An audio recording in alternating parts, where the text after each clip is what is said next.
किसी नगर में बिलाल पादक नामक एक धनिक रहता था। वह बहुत स्वार्थी था और सदाचार के कार्यों से कोसों दूर रहता था।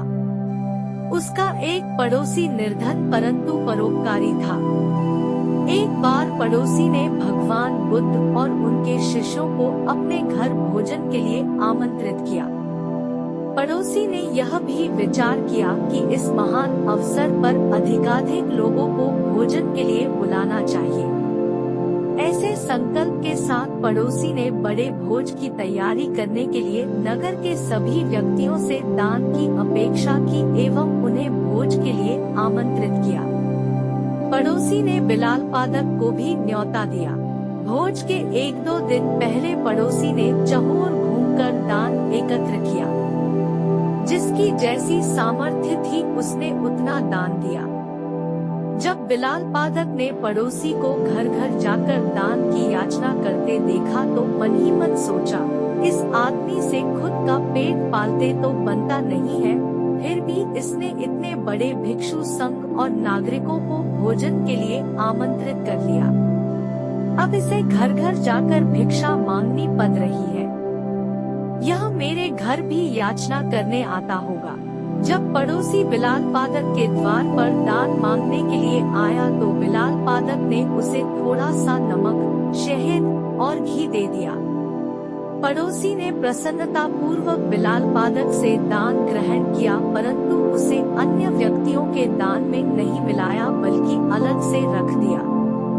बिलाल पादक को यह देखकर बहुत अचरज हुआ कि उसका दान सभी के दान से अलग क्यों रख दिया गया। उसे यह लगा कि पड़ोसी ने सभी लोगों के सामने उसे लज्जित करने के लिए ऐसा किया ताकि सभी यह देखें कि इतने धनी व्यक्ति ने कितना तुच्छ दान दिया है। बिलाल पादक ने अपने नौकर को पड़ोसी के घर जाकर इस बात का पता लगाने के लिए कहा। नौकर ने लौटकर बिलाल पादक को बताया कि पड़ोसी ने बिलाल पादक की दान सामग्री को थोड़ा थोड़ा सा लेकर चावल, सब्जी और खीर आदि में मिला दिया। यह जानकार भी बिलाल पादक के मन से जिज्ञासा नहीं गई और उसे अभी भी पड़ोसी की नियत पर संदेह था। भोज के दिन वह प्रातः अपने वस्त्रों के भीतर एक कटार छुपा कर ले गया ताकि पड़ोसी द्वारा लज्जित किए जाने पर वह उसे मार डाले।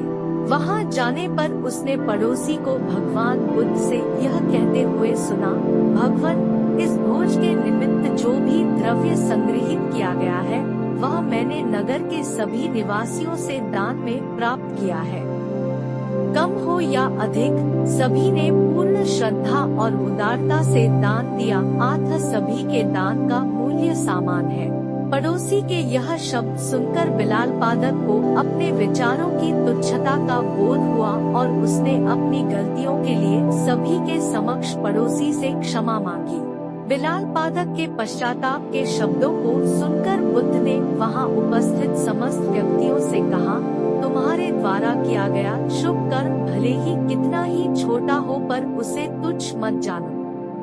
छोटे छोटे शुभ कर्म एकत्र होकर भविष्य में विशाल रूप धारण कर लेते हैं।